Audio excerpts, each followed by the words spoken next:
Hello and welcome back to Tear Us Apart, a podcast from England's footballing city. So, on today's episode, we'll be talking all things the games in the last couple of weeks. United's triumphant victory at Barnsley, City's disappointing ball draw at City against Inter Milan, and then the upcoming fixtures with a huge game for Manchester City against Arsenal, and United heading down to London to play Crystal Palace at Selhurst Park, and a little chat about, Ten Hag and the changing of the coaching staff, and has that had much of an effect? Let's get straight into it. We'll talk about Barnsley first because, the two people in the studio today is me and Dan, with Adam unavailable still due to Wi-Fi, but we'll try and put a clip in of him speaking. So, Dan, what did you think of Barnsley? First time we've won by 4 goals in a long time, and it was 7, so thrilling to watch. Sort of expected, really, from United, wasn't it? Especially against the League One side like Barnsley. I think getting a brace for Rashford, Garnacho, Eriksen as well, even, I think that's massive for confidence going into the rest of the season. And then also a goal for Anthony as well, which is a bit more of a confidence booster for him. Although there was a lot of people shocked around the stadium when he stepped up to take that penalty. Let's just put it that way. I respect him for doing it, though. Yeah, definitely. And obviously he converted it in the end. Yeah. But we just need some regular performances by Anthony in a Manchester United shirt for him to sort of prove that £90 million price tag, which everyone's still obviously mentioning, and rightly so. But a big performance by United, I think it was needed. I think they sort of needed to have sort of a blast out performance like they did against Barnsley. And for the 7 goals to go in and not concede any and get a clean sheet is massive for the team. Yeah, Bayern Deer had a nice day off, really. Yeah. Considering he doesn't play off, and that was really easy. But yeah, exactly what United needed. I think get a bit of momentum. Garnacho got lots of, he's already been playing quite well, but he's got another few goals and assists in that game. And then it's just for Rashford, he is the most confident player I think I've ever seen. Like he will either go on massive runs or he won't score at all. So now he's got the ball rolling. This could be really good for him, and particularly getting tutored by Ruud van Nistelrooy, who better really to show you how to strike up front. So yeah, it's big. With Rasmus Højlund back in training, that'll be another boost to help bring competition with Xerxes. So it's looking good for United to an extent, obviously. I'll throw it back a little bit to Southampton because we didn't speak on that before. What did you think about Southampton as a whole? First 30 minutes or so, I think United were probably, for a very long time, but I suppose that Liverpool game was most recently as well. But especially against a team that's probably below the top 10, like Southampton are, obviously. I feel like United, that was probably their worst performance in a long time, I feel like. For that 30 minutes, Southampton completely dominated the ball. Russell Martin obviously said to the Southampton players, look, bring the intensity, we're at home, and that's what they did. And United, they didn't crumble to an extent, they just did not perform. No. And for De Ligt to get that goal from that set piece, Massive. And I think Eriksen was on both set pieces as well, which was also big for him. Another key performance from Eriksen, really, if you think about the Southampton game as well. United felt lucky a little bit, I think. Massively. What do you think on Eriksen, actually, just to touch upon it? Because he's a sort of player that works when he's in possession, but when United don't tend to dominate possession, so how does he fit in the system, do you think? I'll always go back to that Brighton game, the semi-final of the FA Cup, where Eriksen started that game and Brighton just overloaded him. Yeah. I think for those type of games where the opposition are pressing you, at first I thought Eriksen was going to be a press-resistant player. But as we know now, he's not. And when he gets pressed on the ball, more than likely the opposition are going to get the ball off him. But I think the games against the lower table teams, where they are going to sit back, they are going to hold a low block. I think that's where Eriksen sort of thrives. You think that would happen against Southampton, first 30 minutes dominated off the ball completely. But I think Southampton are a little bit more attacking. They're a bit like Burnley. But I feel like every Premier League team plays to actually go out and play attacking football. It's not like the good days, proper Barclays as it's known. But I don't know. I think it's a little bit concerning that you can't really ever go into a game expecting United to dominate the ball anymore. Like we did after the first half an hour, but that was only because momentum shifted.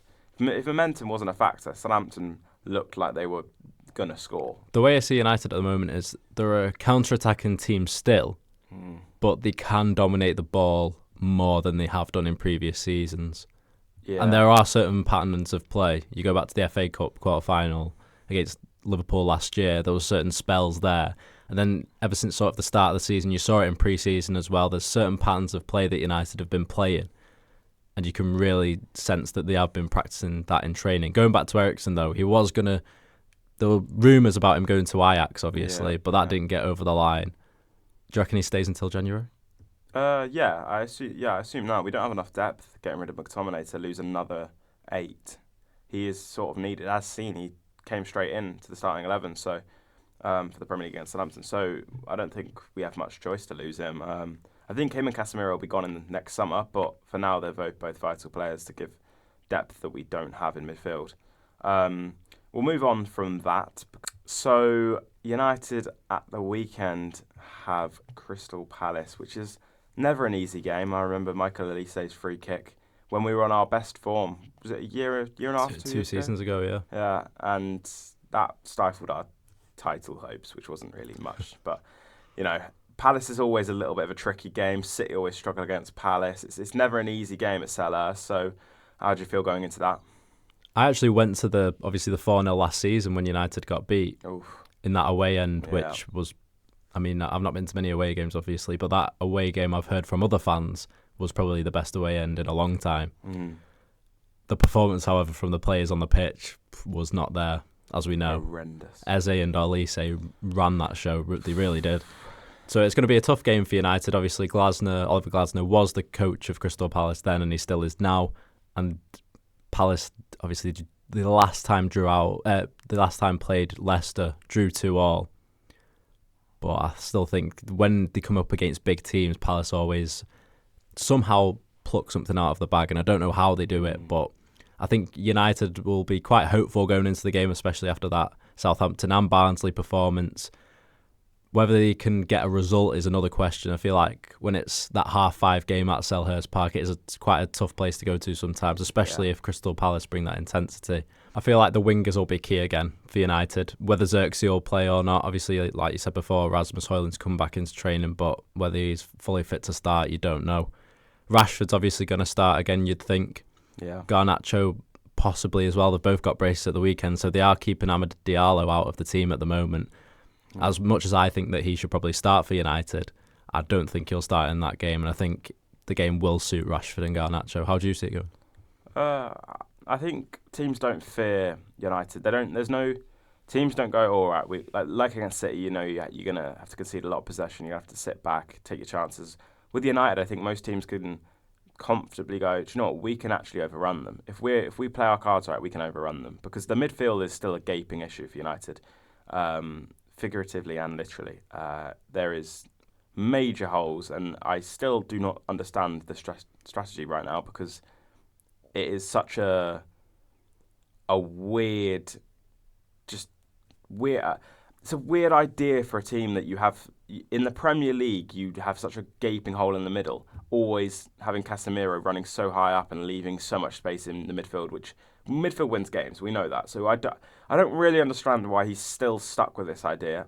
And that's my main criticism, because I feel like if we dominated the midfield, we would then be able to see his style of football, but we don't. And then we struggle as a result because we lose the ball so much. Do you think Agate helps with that? Definitely. Yeah, it definitely helps, but I don't think he's going to be a miracle maker. Like, I don't think he can change a whole system. He can help, but then what if he gets injured? Then you lose your system. That annoys me with Ten Hag. When one player's out, the whole system goes, sort of thing. Why can't it be like where Klopp against Barcelona in the Champions League semi-final, half his team was out, yet that team was able to beat Barcelona 4-0. Do you know what I mean? Like, why can't we ever do that? Pep can make his second team play the Pep way. There's no Ten Hag style. He has to have his best 11. I can understand, like, obviously Arteta had a lot of time, but that does frustrate me. But I think Palace will be a tough one. I don't have much confidence, having seen how the Southampton game goes. I'm not going to take much confidence from that, because I think that was fortunate. If they get that penalty, yeah, United might come back, but you just never know. United could drop their heads and then you're in trouble. So, and Barnsley's Barnsley. They're in League One. United should be winning comfortably. So, we'll see. But If you were an optimistic fan, I'd say 2-1, but I think it could be a draw. I'm going to go 2-2. So that'll be that for United, and then we'll move on to City because we've done a lot of chat about United.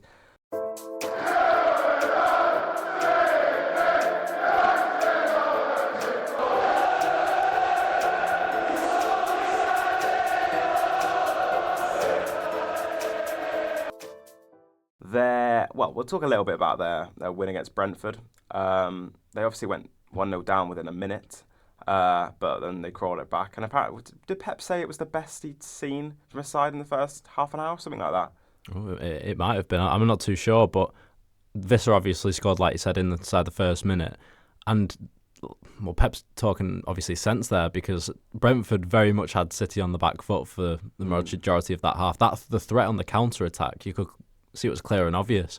And maybe Inter Milan looked at that game in Inzaghi, they probably did, and tried to recreate it, which obviously did, and we'll come on to it in a minute, in the Champions League. But going back to that Brentford game, I think it was so important that City scored. It's still in the first half. Haaland obviously scored because it didn't look like they were going to score anytime soon. And that sounds so weird saying that to City, but it did feel like in that first half, Brentford were more likely to score than Manchester City, which I wouldn't have said in a long time. So, Brentford are respect to Thomas Frank. He's come into the Premier League and he's playing his style, and he's made it work. He's kept them up for a few years, and he was a top target for United for the job. He was one of the top targets, and they always know how to beat City, though, don't they? Obviously, in the treble year, Brentford were the only team to do the double over them, home and away. The Etihad, isn't it? I think, but I think so. Don't quote me on that, but or Real Madrid, Oh, we might be in the Premier League. Oh, but I guess they don't count Real Madrid as beating them. Oh, because it was that'll chestnut. Rodri's not lost a game until Kobe Mainoo dunked on his head. But yeah, I think it's a weird. Brentford are a good side, and I think they sort of show how to beat City. The blueprint. You can't just sit back. You need to have that counter-attacking options because Ole Gunnar Solskjaer, for all the disrespect he gets, he was the mastermind of how to beat Pep Guardiola's system. He knew exactly how to beat Pep Guardiola. He had the perfect setup using Dan James, Anthony Martial, Marcus Rashford, the pace, Bruno, long balls over the top. He had it to a T, and I think that's the style you have to play. It's obviously easier said than done, but big credit to Brentford, but unfortunately they couldn't get the result. We'll touch upon Inter now, which was, for a lot of people, a bit of a boring game. Maybe a sign of the lack of intensity in the Champions League with this new format. Potentially that could be something we talk about in future weeks as the Champions League gets further into the competition. But, Dan, what did you think of the Inter game? Obviously a 0-0 goalless draw. I was very impressed by Inter, to be honest. I feel like that when they came into the game, City, a lot of people would have just expected City to win. It's quite obvious being at the Etihad, the record there in the Champions League as well. But it was similar to the Brentford game, how it went. There was always that threat that Inter could hit City on the counter-attack. Same with the first half again. City just, in the middle of the pitch, they just really didn't control the ball. And when it got put out to the wings, we had obviously Augusto and I forgot who the winger was on the other side, the fullback. I think it was Darmian actually. When those got the ball, and they could just thread balls in behind because obviously City are playing with a back three. Yeah. And when Inter get the ball and move forwards, they've sort of got like a five in midfield to an extent. With Taremi and Thuram up front, obviously they've got pace and experience, so they know how to play in these big games. I felt like the experience showed from Inter in that game as well. City obviously took time to try and break them down, but I think it's just the Italian way of playing, isn't it? Yeah, people complain about that, about them playing boring, but if it works, it works. You have to understand there is like a difference between parking the bus and defending well and appreciating good defending. Yeah. I feel like you can appreciate good defending, especially from the Italian teams. They're known for it. Yeah, we've been Premier League Pepper-fied, I think, Guardiola-fied, because now, unless someone plays amazing, beautiful, possession-based football, it's criticised. So Simeone gets criticised, but it works. Why would you... They know Inter aren't a good enough team to go head-to-head with City, so you play what works. That's a clever way of playing. Why would you go toe-to-toe? And in the Champions League final...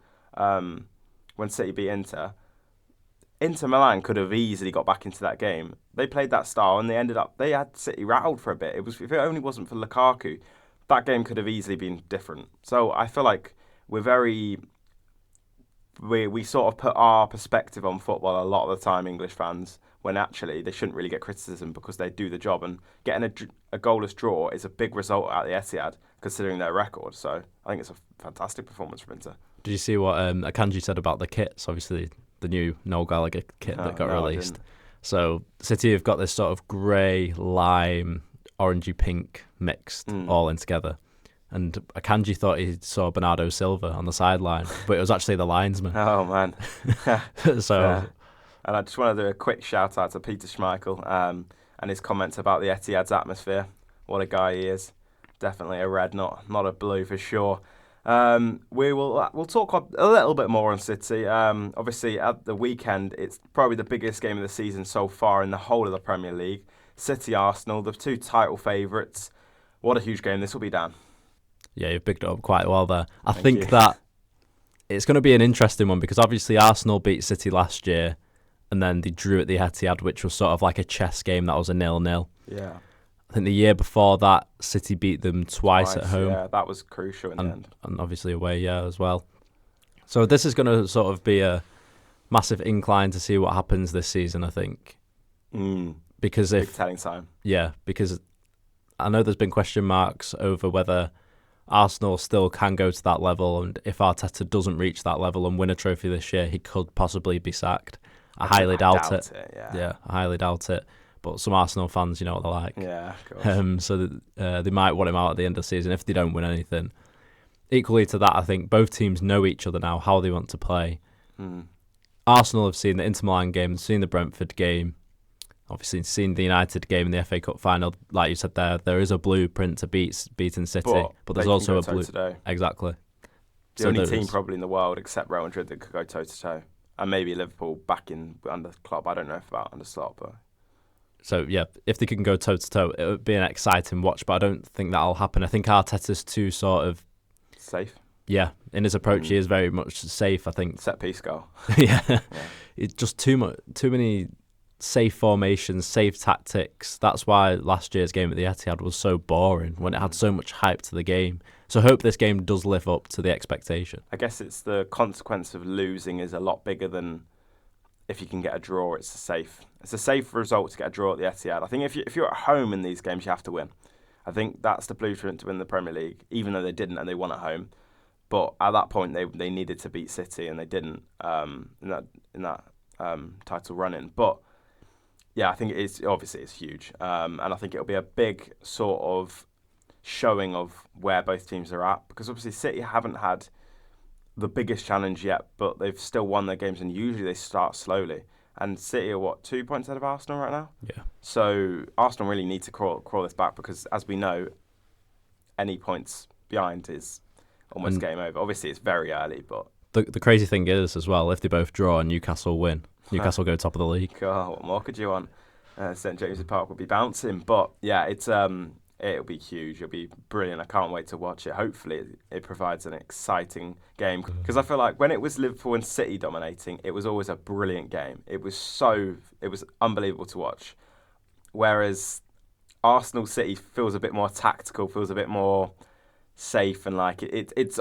I feel like it's a very high quality game of football, but it's not the most enjoyable from a neutral perspective. It feels like a very, very 2020s game, doesn't it? Yeah. If you know what I mean. Yeah. In the fact that before the 2020s and obviously 2010s, towards the back end, very much high press, high intensity, win the ball back, entertainment, and like you say now, just safe, keep the ball. It's been peppified. Yeah, So Guardiolaified it. So yeah, it'll be a very exciting game to watch, and I'm sure we'll talk about that next week.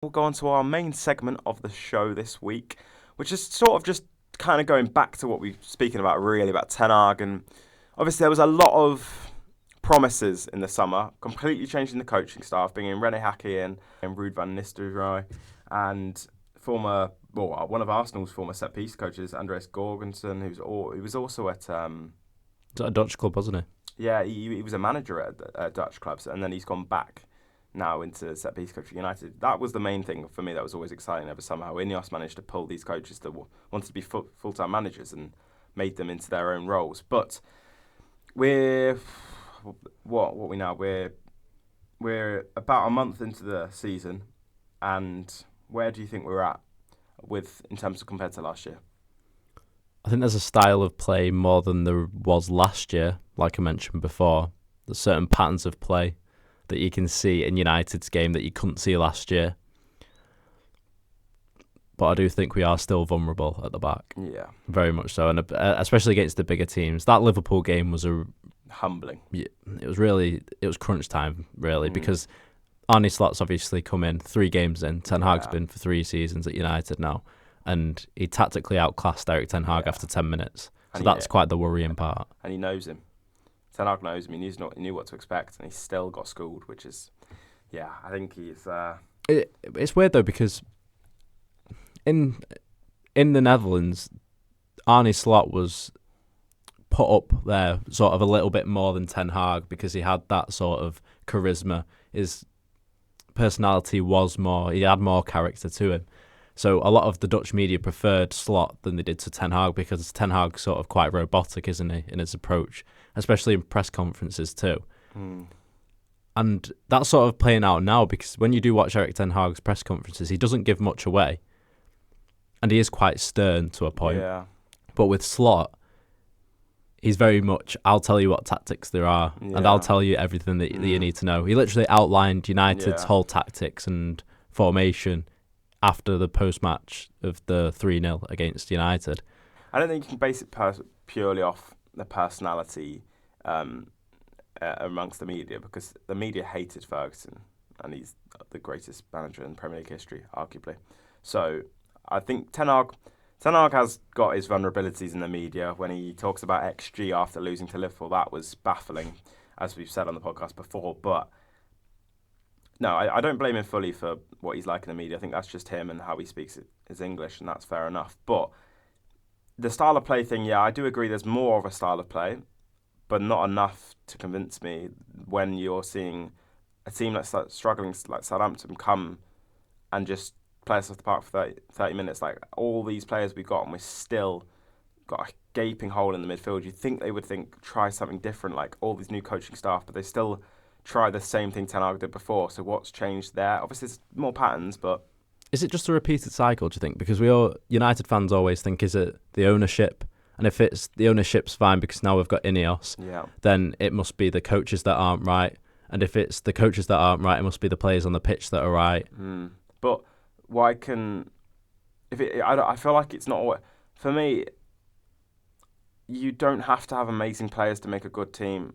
And you could see that with a team like Brentford that can come... Like, obviously, they're not going to do that every game, but when have you ever seen United turn up to a team and just play them off the park that isn't Barnsley? Like, you just don't see that. United don't seem to be able to tactically do that. We don't have that sort of style. It is bizarre, really. We kind of did it to City in the cup final, but that felt like a one-off. Well, it was a one-off, and we've not been able to replicate it since. It's just, I don't really understand the style. I think Ten Hag's in a difficult position, because if it doesn't work out this now, he's got no excuses, because he's been backed. He's been given a new coaching staff. He has nothing to hide. Like, nowhere to hide. Well, Dan Ashworth and Omar Barada have gone on record and saying that they offered Ten Hag, obviously, a new contract. Turned it down. Yeah. Couldn't agree on it. Exactly. But they still have trust in him. Yeah, well, to an extent. Obviously, we knew he wasn't really the man they wanted, sort of thing. But they've got trust to an extent, but I think that trust could rapidly fade, because I'm pretty sure they're not happy already. I mean, I don't know for sure, obviously, because I don't know them, but I don't think anyone will be happy with the performances they saw. You don't lose 3-0 to your biggest rivals after that summer. Like, it was a fantastic summer, but that is unacceptable. So, yeah, I think he's got a lot to prove, because we're not seeing the system yet. This goes back to another point that someone mentioned to me a while ago. If United were, say if Barcelona lost to Real Madrid 7-0, would the Barcelona manager still be in a job after the game? It's tricky.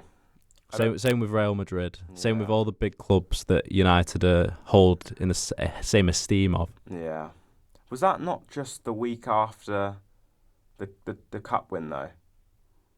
Oh, in the Carabao Cup. Yeah. Was that the week I, after I the thought cup I thought it was December, wasn't it? Was it Or is it December? am I mixing the Liverpool games? Because we definitely lost to Liverpool the week after winning the cup, the Carabao Cup. I can't remember. I don't know if that was the 7-0 or not, but I feel like it was a massive humbling straight after the cup winning, so it was a little bit difficult. But at that point of the Carabao Cup, that was the best I'd seen United in years, because we'd beaten Barcelona in the week and then went and beat Newcastle. We were winning games 3-0. It was fantastic. After that Liverpool game, it just felt like we were never the same again. Obviously, losing Lisandro Martinez was massive, but It's not just that Liverpool game though, is it? It's the fact that it's 2-0 against City, it's 4-0 against City, it's 6-3 against City. yeah. And I do get to a certain point they have been the best team in Europe for a very long time. But when Liverpool were bad, when City were bad, they would still give us a real game when United were at their best. We never blew them away. Like, we would never beat City 6-0 really.